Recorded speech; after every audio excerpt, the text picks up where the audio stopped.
The moonlight spilled across the desert plain like liquid silver, and Clara Vance stood in the middle of nowhere with her boots kicked off beside her, spinning in slow circles with her arms outstretched as if the stars themselves were her dancing partners.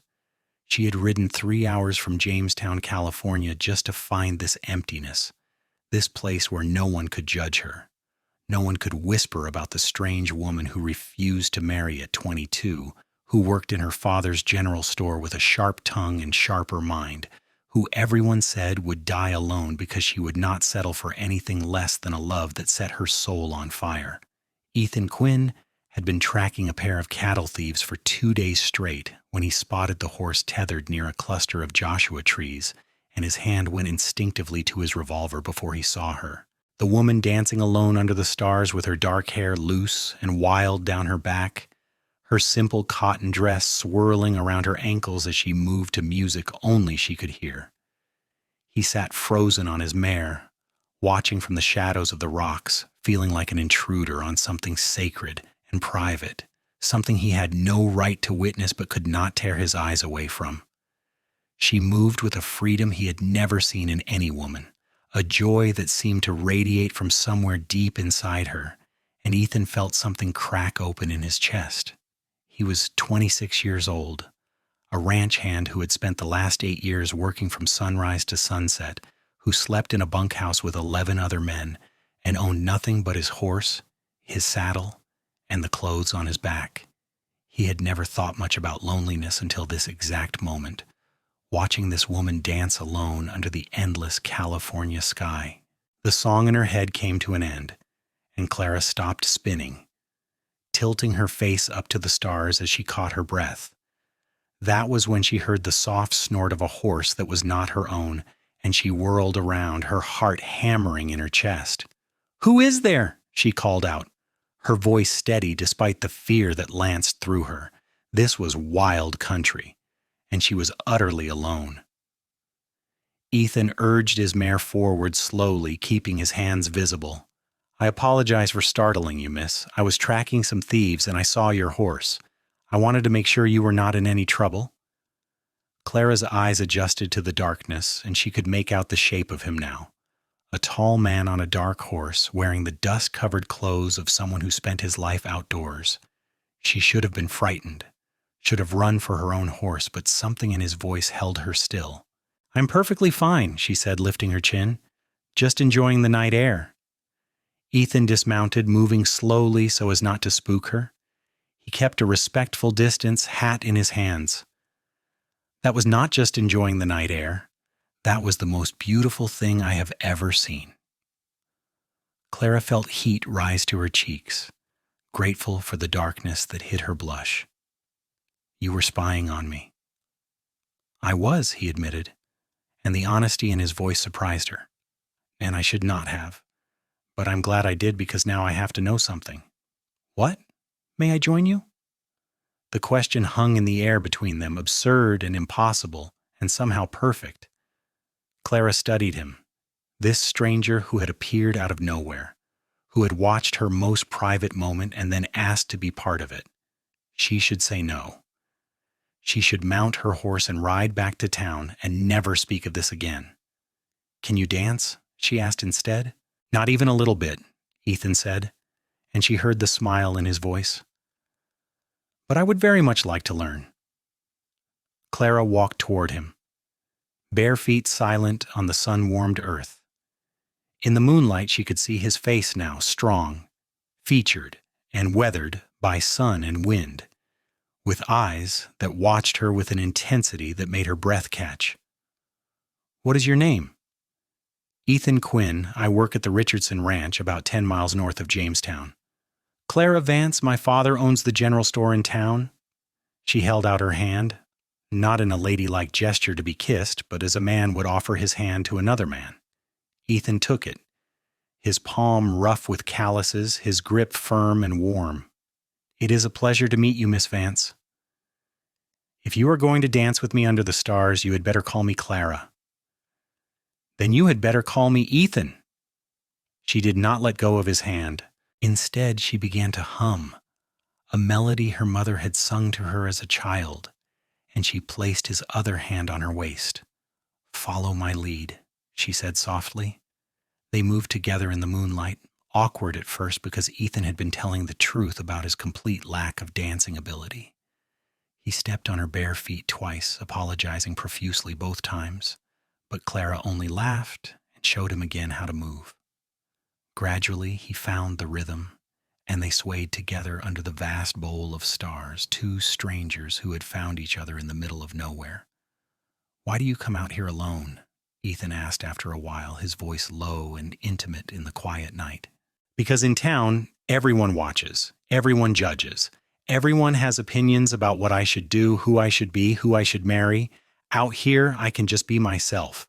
I can dance and no one calls me strange. I can think my own thoughts without someone trying to correct them." She looked up at him. "Why were you really out here? Cattle thieves?" "That part was true, but also because sometimes I need to get away from all those men in the bunkhouse, all that noise and talk. Sometimes I need the quiet." "We are the same then," Clara said. "Both running from too many people, looking for a little peace." "Maybe," Ethan said. "Or maybe we were both running toward this." It was a bold thing to say. Presumptuous even, but Clara did not pull away. "You do not even know me." "I know you dance alone under the stars. I know you have courage enough to ride 3 hours into empty country by yourself. I know you offered to teach a complete stranger to dance instead of running away. That is more than I know about most people I have worked beside for years." They danced until Clara's humming trailed off into comfortable silence, and then they stood together, hands still joined, neither wanting to break the spell.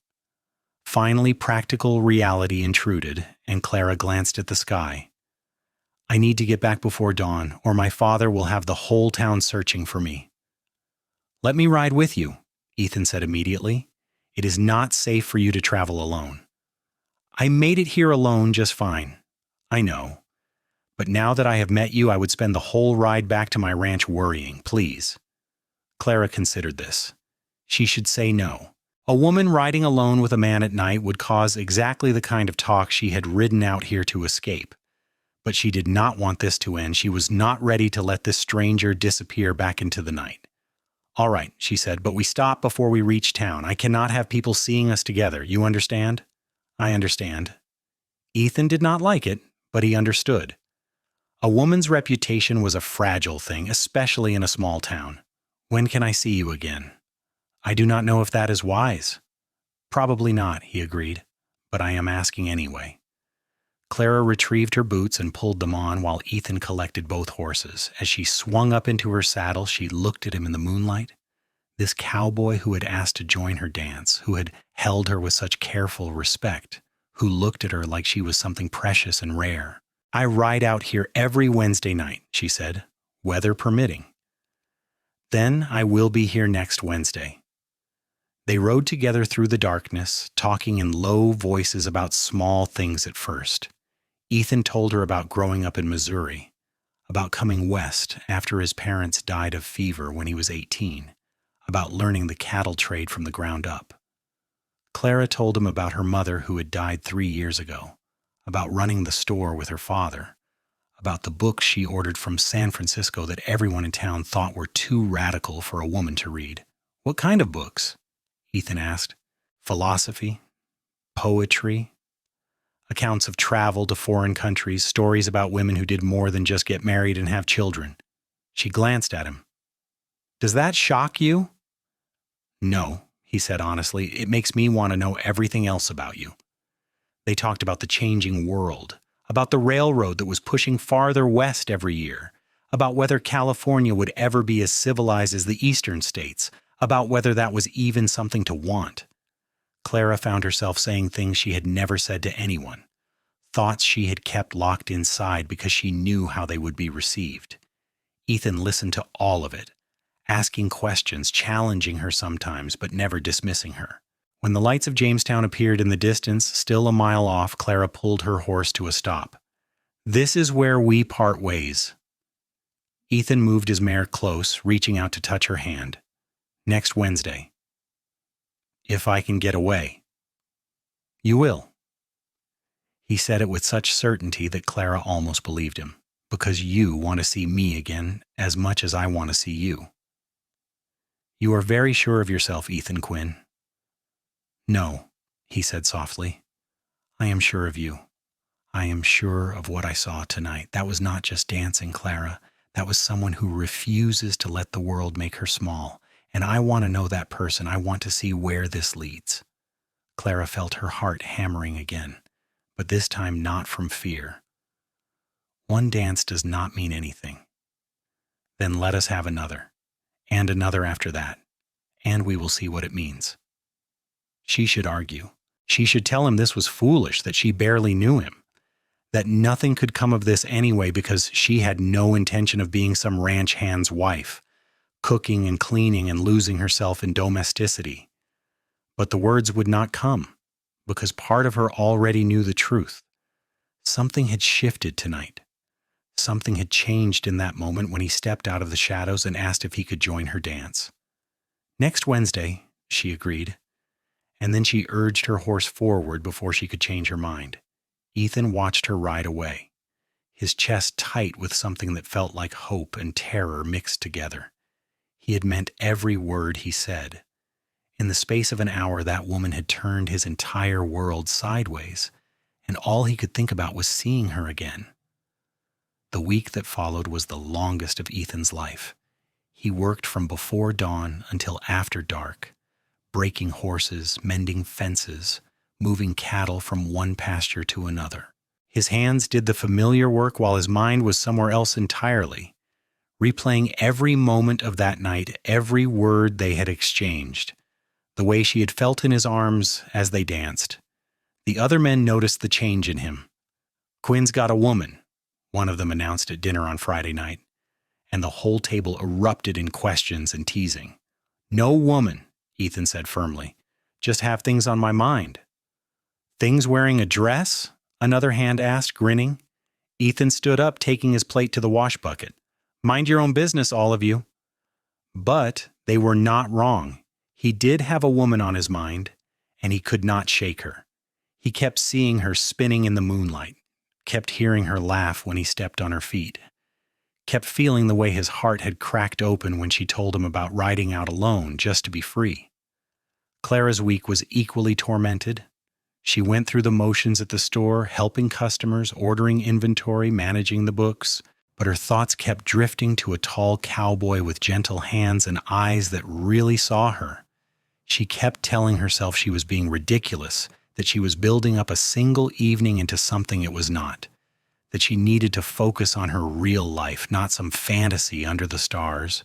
On Sunday, she sat in church and barely heard a word of the sermon. On Monday, Mrs. Henderson came into the store and made pointed comments about how Clara needed to start taking the attentions of Mr. Patterson seriously because she was not getting any younger, and he was a successful banker with a fine house. Clara smiled tightly and did not mention that Mr. Patterson bored her to tears and looked at her like she was a prize mare he was considering purchasing. Tuesday night, she lay in bed and tried to talk herself out of riding out on Wednesday. It was dangerous. It was improper. It was foolish to encourage a man she barely knew, especially a man with no prospects beyond a cowhand's wages. She should stay home. She should forget about him. Wednesday evening, she told her father she was going to visit her friend Margaret and would likely stay late talking. He barely looked up from his newspaper, used to his daughter's independent ways. Clara saddled her horse and rode out just as the sun was setting, her heart pounding with anticipation and nervousness in equal measure. Ethan was already there when she arrived, sitting on a flat rock near the Joshua trees, his horse grazing nearby. He stood up when he saw her, and the smile that spread across his face made Clara's doubts evaporate like morning mist. "You came?" he said, moving toward her as she dismounted. "I said I would. I was not entirely sure you would not come to your senses." Clara tied her horse and turned to face him fully. In the golden light of the setting sun, he looked different than he had in the moonlight, but no less compelling. "Perhaps I have no sense to come to." "Then we are well matched." He offered his hand. "May I have this dance?" She laughed, surprised by how easy it was, how right it felt to take his hand again. There is still some daylight. What will people think if they ride by? There is no one for 20 miles, and even if there were, I find I'm starting not to care.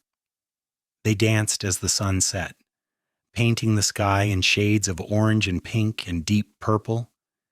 Ethan had been practicing, Clara could tell.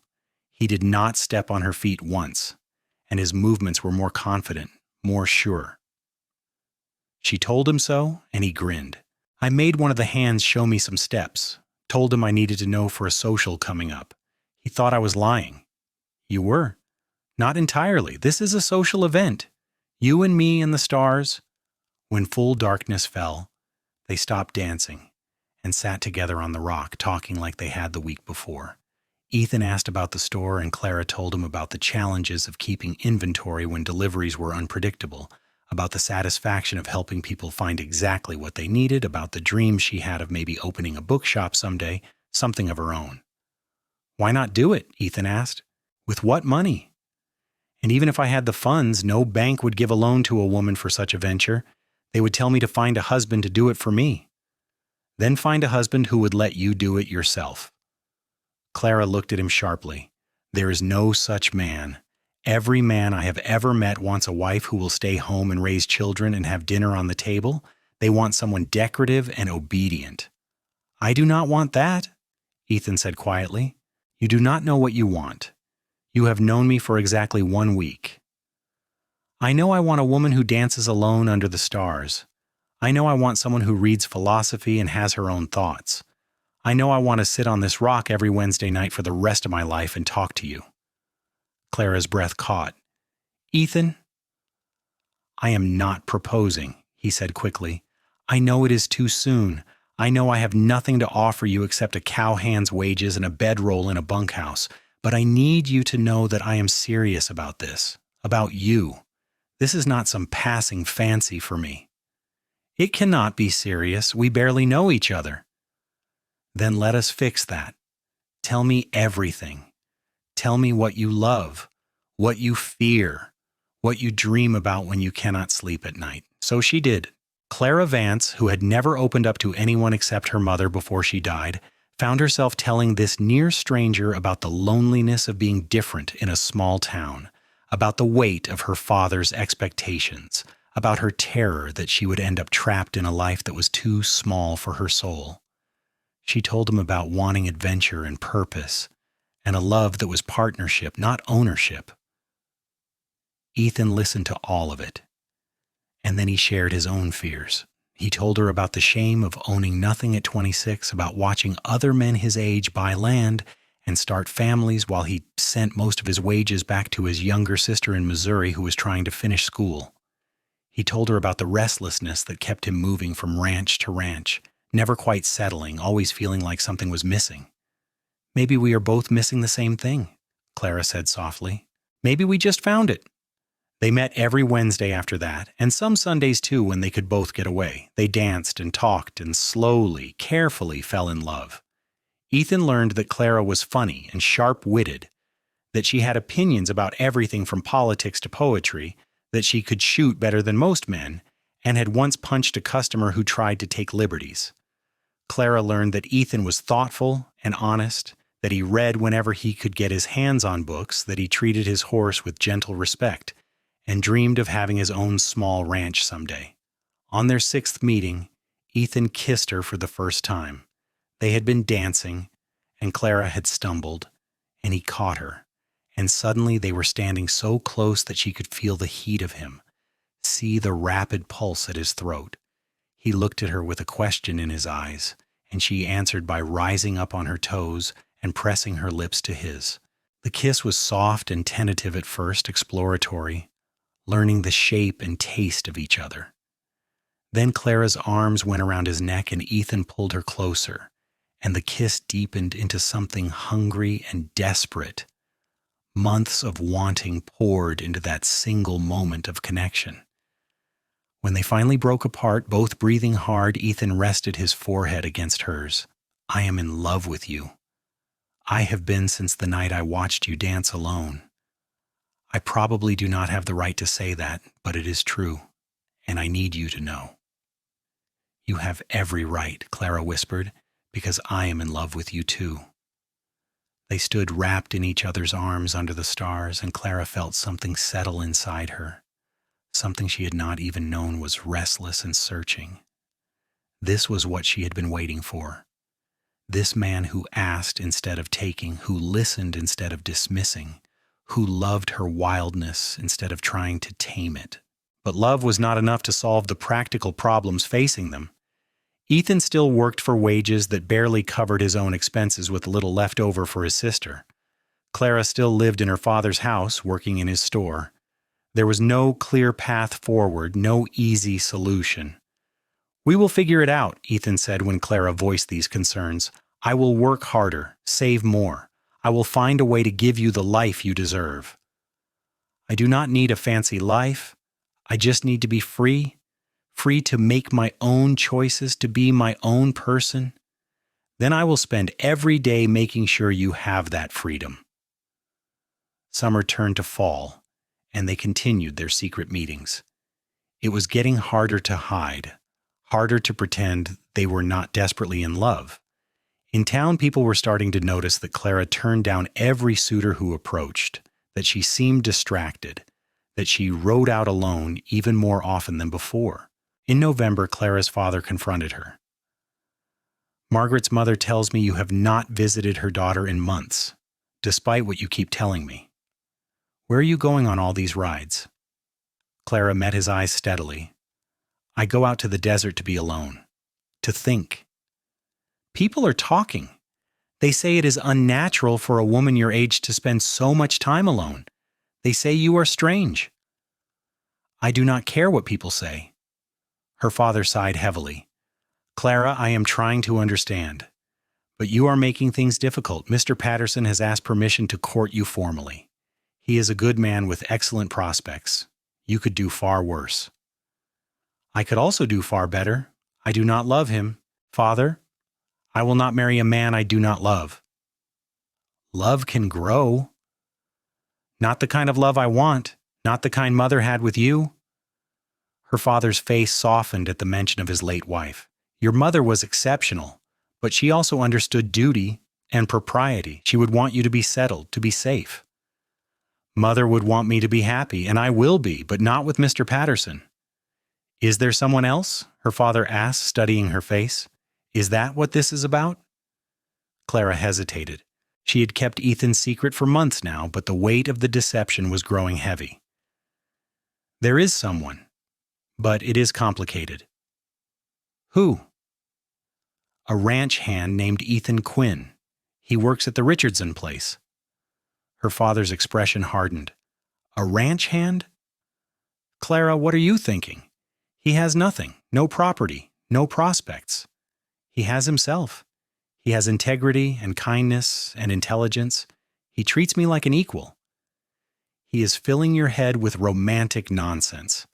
Men like that, they see a girl like you and they see a way to better themselves. They see your dowry and your prospects. He does not even know about any dowry. He loves me for who I am, not what I have." "You cannot live on love. You need stability, security. I will not give my blessing for you to throw your life away on some drifter." "Then I will not ask for your blessing." The words hung in the air between them, shocking them both. Clara had never defied her father so directly before, but she was also not backing down. She loved Ethan, and she would not give him up just because he did not meet her father's standards of success. "Go to your room," her father said finally, his voice tight. "We will discuss this later when we have both calmed down." Clara went, but she was not sorry. She had spoken her truth, and there was relief in that, even if there would be consequences. That Sunday, instead of their usual meeting place, Ethan came into town and waited for Clara outside the church after services. The whole congregation saw him approach her, saw him ask quietly if he could speak with her. The whispers started immediately. "Walk with me," Clara said, ignoring the stares. They walked to the edge of town where the buildings gave way to open land. Ethan took her hand, a public declaration that sent Clara's heart soaring even as she knew it would cause trouble. "I talked to Mr. Richardson," Ethan said. "I have been his best hand for 2 years now, and I asked him for a letter of recommendation. I am going to look for work that pays better, maybe as a foreman somewhere. I am going to save every penny. I'm going to build something so I can come to your father as a man with actual prospects and ask for your hand properly. How long will that take? A year, maybe 2. I know it is a long time to wait. It is, Clara agreed, but I would wait 10 years if I had to. Ethan pulled her close, not caring who might see. You will not have to. I promise you, Clara Vance, I will make this right. I will make myself worthy of you. You already are worthy. You just need to prove it to everyone else. But things did not go as planned. The next day, Clara's father visited the Richardson ranch and spoke to Ethan directly. Clara did not learn about this until later, when Ethan rode out to their meeting place 3 days early, his face tight with anger. Your father offered me money, he said without preamble. $500 to leave town and never contact you again.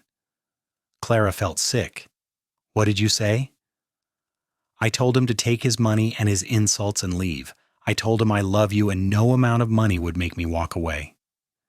Ethan paced, agitated. But Clara, he made it clear he will never accept me. He will disinherit you if you choose me. He will cut you off completely. I do not care. You should care. You would have nothing. You would be marrying a man with no money, no property, no way to give you even basic comforts. I would have you. That is enough. Is it? Ethan stopped pacing and looked at her. Really looked at her. You have always had a roof over your head, food on the table, nice clothes. You have never gone without. You do not know what poverty is really like. Then I will learn. Do you think I am so weak that I cannot handle hardship? I think you are the strongest person I have ever met. But I also think you should not have to prove it. You should not have to choose between your family and me. My father is the one making me choose, not you. They stood facing each other in the darkness, the joy of their reunion overshadowed by the reality of their situation. Finally, Ethan reached for her, pulling her into his arms. We will figure this out, he said, though he sounded less certain than before. Somehow. But figuring it out proved harder than either of them anticipated. Over the next month, Clara's father made good on his threat to make things difficult. He forbade Clara from riding out alone, going so far as to lock up her saddle. He monitored her movements, had the store clerks report on her activities, and made it clear that if she continued to see Ethan, she would no longer be welcome in his home. Clara tried reasoning with him, then arguing, then pleading. Nothing worked. Her father had decided that Ethan was unsuitable, and he would not be moved. In desperation, Clara went to see Ethan at the Richardson ranch one evening, riding there on a borrowed horse from her friend Margaret, who had agreed to help despite the scandal. She found him in the barn, mucking out stalls, and the sight of him in his work clothes, dusty and tired, only made her love him more. We need to make a decision, she said without preamble. We cannot keep going like this. Ethan set down his pitchfork and came to her, wiping his hands on his pants. What kind of decision? Either we give up on each other and try to move on with our separate lives, or we commit to this fully. We stop hiding, we stop waiting for permission we are never going to get, and we build a life together on our own terms.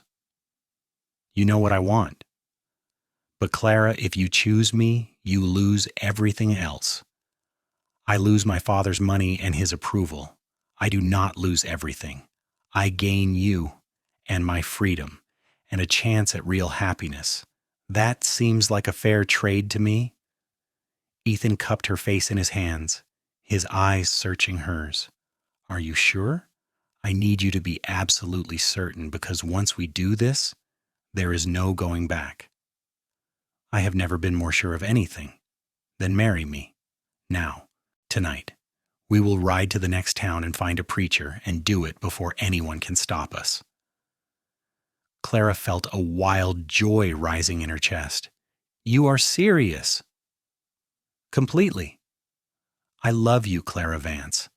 I want you to be my wife. I want to spend every day for the rest of my life making sure you never regret choosing me. So what do you say? Will you marry me tonight? Yes? The word came out as a laugh, bright and free. Yes, absolutely yes. They rode through the night, traveling 20 miles to the town of Angels Camp. They found a preacher who was willing to perform the ceremony despite the late hour, and they were married just before dawn with the preacher's wife and his elderly father as witnesses. Clara wore the same riding clothes she had left Jamestown in, and Ethan wore his dusty work shirt, but neither of them cared. When the preacher pronounced them husband and wife, and Ethan kissed her, Clara felt like she was flying. They spent their wedding night in a modest boarding house, in a small room with a creaky bed and thin walls. It was nothing like the wedding night Clara had once vaguely imagined, but it was perfect because they were together, because they had chosen each other despite everything working against them. In the morning, they had to face reality. They had no home, very little money, and Clara's father would be furious when he discovered what they had done. But they also had each other, and a marriage certificate that made their union legal and binding. "What now?" Clara asked, lying in Ethan's arms as morning light filtered through the thin curtains. "Now we go back. We tell your father what we have done, and then we figure out how to build a life." "He will be so angry." "Let him be angry. You are my wife now.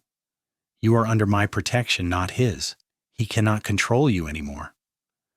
They rode back to Jamestown that afternoon, going directly to the general store.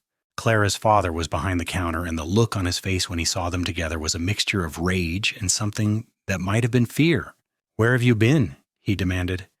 "I have had half the town looking for you."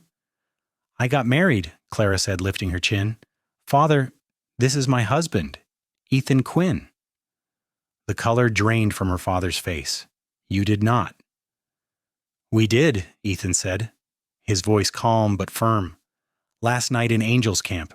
We have the certificate to prove it." "You foolish girl," her father said, his voice shaking. "You have thrown away everything. For what? For him?" "For love," Clara said. "For freedom. For a chance at real happiness. You will have none of those things. You will have poverty and hardship and regret. And when you come crawling back, begging for help, you will find my door closed to you." The words hurt more than Clara wanted to admit, but she did not let it show. "Then I will not come crawling back. Goodbye, Father. I hope someday you will see that I made the right choice." She turned and walked out of the store, Ethan beside her. It was only when they were outside, standing in the bright December sunlight, that Clara let herself feel the full weight of what had just happened. She had severed ties with her only remaining parent, had cut herself off from the only home she had ever known. Ethan wrapped his arm around her shoulders. "Are you all right?" "I will be," she said, and found that she meant it. "Where do we go now?" "I have a little money saved, enough for a few weeks at a boarding house while I look for work. Mr. Richardson will let me stay in the bunkhouse, but not you. He made that clear when I told him I was getting married. So we start from nothing. We start from each other. That is not nothing." They found a room at a boarding house run by a widow named Mrs. Chen, who asked no questions and charged fair rates. The room was small, barely big enough for the narrow bed and a washstand, but it was theirs. Ethan continued working at the Richardson Ranch while Clara looked for work of her own. She had experience running a store, keeping books, managing inventory, but no one wanted to hire her. Word had spread about her elopement, about her father's fury, and people were wary of getting involved. Finally, after 2 weeks of searching, Clara found work at a restaurant washing dishes and helping in the kitchen. It was hard labor that left her hands red and raw, work that would have horrified the Clara Vance who had grown up in her father's comfortable house. But she did it without complaint because the money kept food on their table and a roof over their heads. They were poor. There was no denying it. They ate simple meals of beans and bread, wore the same clothes day after day, and had no luxuries. But they also had each other, and in the evenings when they were both done with work, they would walk out to the edge of town and watch the sunset together, talking about their dreams for the future. "I am going to save enough to buy us some land," Ethan said one night. "Nothing big, just a small piece where we can build a house, maybe run a few head of cattle, be our own bosses." I am going to learn everything I can about running a restaurant, Clara said. Maybe someday I could open my own place, somewhere small but good, where people come for the food and the company. They were surviving, but barely. Winter was cold, and their room was drafty. They piled their few clothes on top of the thin blankets at night and slept wrapped around each other for warmth. When Clara got sick with a bad cold that settled in her chest, Ethan spent money they could not afford on medicine and sat up with her through the night, worried. 3 months after their marriage, things began to shift. Mr. Richardson's foreman quit without notice, and Ethan was offered the position. It came with higher wages and a small cabin on the ranch property. It was not much. Just 2 rooms and a leaky roof, but it was a home. The first real home they had shared as a married couple. Clara cried when she saw it, overwhelmed with gratitude and relief. "It is perfect." "It is a shack," Ethan said honestly, "but I will fix it up. I will make it better." And he did. Working nights and Sundays, Ethan repaired the roof, fixed the drafty windows, and built Clara a proper kitchen table. She scrubbed the floors and walls, sewed curtains from cheap fabric, and gradually turned the rough cabin into a home. She quit the restaurant and took in sewing and mending, work she could do from home that paid better. By summer, they were doing more than just surviving. They were building a life. Ethan was good at his job, and Mr. Richardson relied on him more and more. Clara's sewing business grew as women in town realized she could copy the fancy dresses from magazines at a fraction of the cost. They still had very little, but they had enough. On their first anniversary, Ethan came home with a small package wrapped in brown paper. "I know we said no gifts," he said, handing it to Clara, "but I could not help myself." Inside was a book, a collection of poetry Clara had mentioned wanting months ago. It must have cost him a week's wages, but the look on her face told him it was worth every penny. "I love it," she whispered. "I love you. I love you too. This year has been the hardest and best year of my life. Mine too." They made love that night with a tenderness born of having weathered storms together, of having chosen each other again and again through difficulty and hardship. Afterward, lying tangled together in the darkness, Clara said something she had been holding back for weeks. "I think I might be pregnant." Ethan went very still. "You think?" "I'm almost certain. I wanted to be sure before I told you." He rolled over to look at her, his hand going to her still flat belly. "A baby? Are you happy?" "I am terrified," he admitted, "and happier than I have ever been." "When?" "Early spring, I think, March or April." They lay together in the darkness, hands joined over the place where their child grew. 2 people who had danced under the stars and built a life from nothing but love and determination. The pregnancy was hard. Clara was sick for the first 3 months, barely able to keep anything down. Ethan worried constantly, but Clara remained pragmatic. She continued her sewing work as much as she could, knowing they would need every penny once the baby came. In January, Clara saw her father for the first time since their wedding. She was in town buying fabric when he walked into the store. They stared at each other across the space, and Clara saw him notice her swollen belly. Something flickered across his face, some emotion she could not name. But then he turned and walked out without a word. "That was your father?" the shopkeeper asked, having noticed the exchange. "Yes." "He comes in here sometimes, asks about you. Never directly, just casual-like. I think he misses you." Clara felt tears prick her eyes. "I miss him too." But pride and stubbornness kept both of them from reaching out, from bridging the gap that had opened between them. Clara told herself she did not need his forgiveness, that she had made the right choice and would make it again. But the hurt remained, a small, constant ache beneath her breastbone. Their son was born on a stormy night in late March. The labor was long and difficult, and there were moments when Ethan, pacing outside the bedroom door while the midwife worked, thought he might lose his mind with fear. But finally, just before dawn, he heard the sharp cry of a baby, and the midwife called him in. Clara looked exhausted but radiant, holding a small bundle wrapped in a blanket she had sewn herself. "Meet your son." Ethan approached slowly, almost afraid, and looked down at the tiny red face of his child. He felt something massive shift inside him, a love so fierce it was almost painful. "He is perfect," he whispered. "You are perfect." "What should we name him?" They had discussed names, but never settled on one. Now, looking at his wife and son in the gray morning light, Ethan said, "What about Samuel? It was my father's name." "Samuel Quinn," Clara said, testing it. "I like it." "Hello, Samuel. Welcome to the world." The first months of parenthood were exhausting and wonderful and overwhelming. Samuel was a good baby, but he still needed constant attention. Clara juggled caring for him with her sewing work, while Ethan put in long hours at the ranch and then came home to help however he could. In June, when Samuel was 3 months old, there was a knock on their cabin door. Ethan opened it to find Clara's father standing on the porch, hat in his hands, looking older and more uncertain than Ethan had ever seen him. "Mr. Vance," Ethan said carefully, "what can I do for you?" "I would like to see my daughter and my grandson, if she will allow it." Ethan stepped aside. "Come in." Clara was sitting in the rocking chair, nursing Samuel. She looked up when her father entered, and for a long moment, neither of them spoke. "Hello, Father," Clara said finally. "Hello, Clara." He stood awkwardly in the small cabin. This man who had once controlled every aspect of her life, now reduced to a nervous visitor. "I should have come sooner. I have been a stubborn old fool."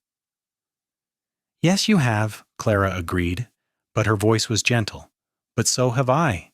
I could have tried harder to make you understand." "No," her father said firmly. "You tried plenty. I was the one who would not listen. I was so certain I knew what was best for you that I could not see you were capable of choosing for yourself." He moved closer, his eyes on the baby. "May I see him?" Clara shifted Samuel so her father could see his face. "This is your grandson, Samuel." Her father's eyes filled with tears.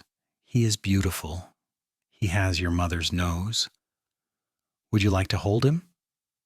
He nodded, not trusting his voice, and Clara passed the baby over. Her father held Samuel with the careful expertise of someone who had once held his own child, and the sight made Clara's heart ache. "I am sorry," her father said, his voice rough. "I am sorry for all of it, for trying to control you, for the things I said, for not being there when you needed me. You made the right choice. I can see that now. Ethan is a good man, and you are happy. That is all your mother would have wanted, and it is all I should have wanted too." "I am sorry too," Clara said, "for shutting you out, for not trying harder to make peace. You had nothing to apologize for. This was my failure, not yours." He looked at Ethan. "I owe you an apology as well. I misjudged you. I thought you were after my daughter's money or trying to take advantage of her, but I can see how you have cared for her, how you have built a life together. You are a man of integrity, and I am sorry I could not see that before." "I appreciate that, sir," Ethan said, "and I am grateful you came today." Her father stayed for an hour holding his grandson, talking with Clara about small things at first and then bigger things. When he left, he pressed an envelope into her hand. "What is this?" Clara asked. "Your mother's jewelry. I should have given it to you when you got married. I want you to have it now. Sell it if you need to, or keep it for sentimental reasons. It is yours either way." "I cannot take this." "You can, and you will. It is not charity, Clara. It is your inheritance, what was always meant to be yours. Your mother would have wanted you to have it." After he left, Clara opened the envelope to find not just jewelry, but also a bank book showing a significant sum of money. Her dowry, the money her mother had set aside for her future. She showed it to Ethan with shaking hands. "This changes everything," she whispered. "Does it?" Ethan asked carefully. "What do you want to do with it?" "I want to save most of it, put it away for Samuel's future and for emergencies. but I also think we should use some of it to buy that land you have been talking about. Not a big ranch, just enough for us to build a proper house and have something of our own. Are you sure? This is your money, Clara, your mother's legacy. You should use it how you want. I want to build a future with you. That is how I want to use it. Over the next year, they found a piece of land about 5 miles outside Jamestown, 40 acres with a creek running through it and good grazing. They bought it outright with Clara's inheritance and began building a house. Ethan did most of the work himself with help from other ranch hands on Sundays. It was slow going, working around his job at the Richardson Ranch, but gradually a structure took shape. It was not a grand house, but it was solid and well built, with 3 bedrooms, a good kitchen, and a front porch where they could sit and watch the sunset. When they finally moved in 2 weeks before Samuel's 2nd birthday, Clara stood in the middle of the empty parlor and cried. "What is wrong?" Ethan asked, concerned. "Nothing is wrong. Everything is right. This is ours. We built this together." They made love that night in their new bedroom, in an actual bed they had bought instead of the narrow cot from the cabin. Afterward, Clara said, "I want another baby." "Are you sure? Samuel was so hard on you." "I am sure. I want a big family, Ethan. I want this house filled with children and noise and life." Their daughter was born the following spring. An easier birth than Samuel's had been. They named her Rose, after Clara's mother, and she had her mother's dark hair and her father's eyes. Samuel, now 3, was fascinated by his baby sister and wanted to help with everything. Life settled into a rhythm. Ethan quit his job as foreman at the Richardson Ranch and began building their own herd of cattle, starting small with just 20 head. Clara took care of the children and the house, but she also kept her hand in business, ordering books and special items from San Francisco and reselling them to people in town at a small profit. It was not the bookshop she had once dreamed of, but it was something, a way to use her mind and contribute to their finances. Clara's father became a regular visitor, coming for dinner every Sunday. He and Ethan developed a cautious friendship based on mutual respect. He was a devoted grandfather, bringing gifts for the children and telling them stories about their grandmother. The rift between Clara and her father never fully healed. There were still scars, but they had found a way forward that worked for both of them. When Samuel was 5 and Rose was 2, Clara found herself pregnant again. This time it was twins, 2 boys they named James and Daniel. The house that had seemed so spacious suddenly felt full, but it was a good kind of full, chaotic and loud and brimming with love. Money was tight sometimes, especially during bad years when cattle prices dropped or drought made grazing scarce, but they always managed. They had learned how to survive on very little, and that knowledge served them well. They never took prosperity for granted, never forgot the hard early days when they had nothing but each other.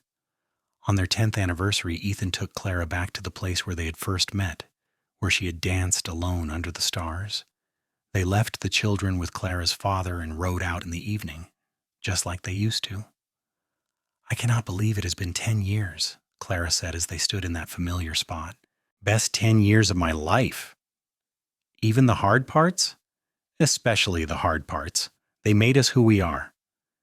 Ethan pulled her into his arms. "Dance with me." "There is no music." "There never was. That did not stop us before." So they danced under the stars, just like they had that first night when they were strangers learning each other's names.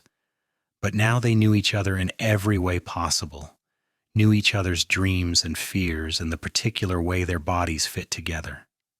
They had built a life, raised children, weathered storms. They had kept every promise they made that night when Ethan asked if he could join her dance. "I would do it all again," Clara said softly. "Every hard moment, every struggle. I would choose you every single time." "Good," Ethan said, "because you are stuck with me for the rest of our lives." "That does not sound like being stuck. That sounds like being free." Over the next years, their ranch grew steadily. They never became wealthy, never owned the kind of spread that employed dozens of hands, but they made a good living, raised fine cattle, and built a reputation for honesty and fair dealing. Their children grew up working the land, learning the value of hard work and perseverance. Samuel showed an aptitude for numbers and talked about maybe becoming a banker or accountant someday. Rose had her mother's independent spirit and talked about traveling to see the world. The twins were still young, but James was fascinated by horses while Daniel liked to help his mother with her book ordering business, carefully writing out inventory lists in his careful child's handwriting. Clara's father passed away when Samuel was 12, surrounded by his family in the house where Clara had grown up. His last words were to Clara, "I am proud of you. Your mother would be too." The grief was sharp but clean. They had made their peace years ago, had found their way back to love and respect. Clara mourned him, but also celebrated the man he had been, flawed, but ultimately willing to admit when he was wrong. He left everything to Clara, the house and the store and what savings he had accumulated. Clara sold the store but kept the house, renting it out to provide steady income. It was strange to think that the dowry her father had tried to use to control her had eventually come to her anyway, just in a different form and with his blessing. When the twins were 10, Clara finally opened the bookshop she had always dreamed of. It was small, just 2 rooms in a building on Jamestown's main street, but it was hers. She specialized in books that were hard to find in California, ordering them from publishers back east and in San Francisco. She also began stocking writing supplies, magazines, and newspapers from other cities. The bookshop never made much money, but it did not need to. The ranch provided their income. The bookshop was for Clara's soul, a place where she could talk to people about ideas and stories, where she could be more than just a wife and mother, as much as she loved those roles. Ethan was immensely proud of her. He liked to visit the shop on Saturdays, sitting in the corner reading while Clara helped customers. Sometimes people would recognize him as the ranch hand who had eloped with the shopkeeper's daughter years ago, and they would shake their heads at how things had turned out, how that scandal had become one of the town's great love stories. Their children married and started families of their own. Samuel did become a banker, moving to Sacramento, but visiting often. Rose married a journalist and moved to San Francisco, writing Clara long letters about the exciting life of the city. James took over the ranch when Ethan decided he was ready to step back, while Daniel opened his own general store in partnership with his wife. Ethan and Clara grew old together on the land they had bought with Rose Vance's legacy. They sat on their porch in the evenings, watching grandchildren play in the yard, talking about everything and nothing the way they always had. They still rode out to that special place under the stars sometimes, though not as often as when they were young. But the memory of that first night was always with them. The night a lonely woman dancing alone had been joined by a cowboy brave enough to ask. On their 40th anniversary, surrounded by children and grandchildren and even a few great-grandchildren, someone asked Ethan what the secret was to such a long and happy marriage. He looked at Clara, who was laughing at something one of the grandchildren had said, her hair silver now, but her eyes still bright with that spark that had first captured his heart. The secret is finding someone who makes you brave enough to dance, even when you do not know how. The secret is choosing each other again and again, no matter what life throws at you. The secret is love, the kind that asks instead of demands, that gives instead of takes, that grows stronger with time instead of fading.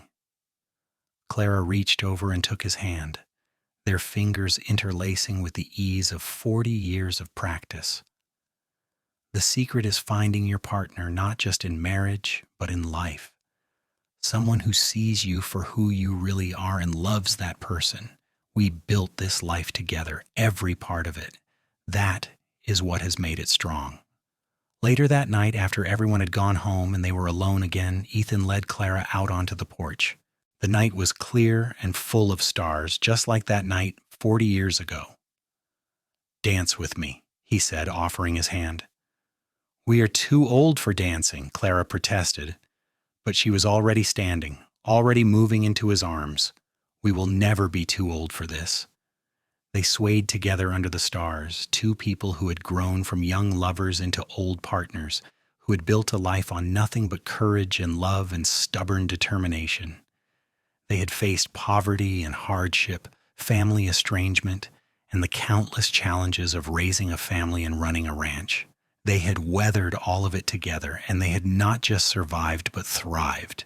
"I love you," Clara said, resting her head on Ethan's shoulder. "I have loved you from the moment you asked if you could join my dance. And I have loved you from the moment I saw you spinning under the stars, so wild and free and beautiful. You have given me the most extraordinary life, Clara Quinn." We gave each other an extraordinary life.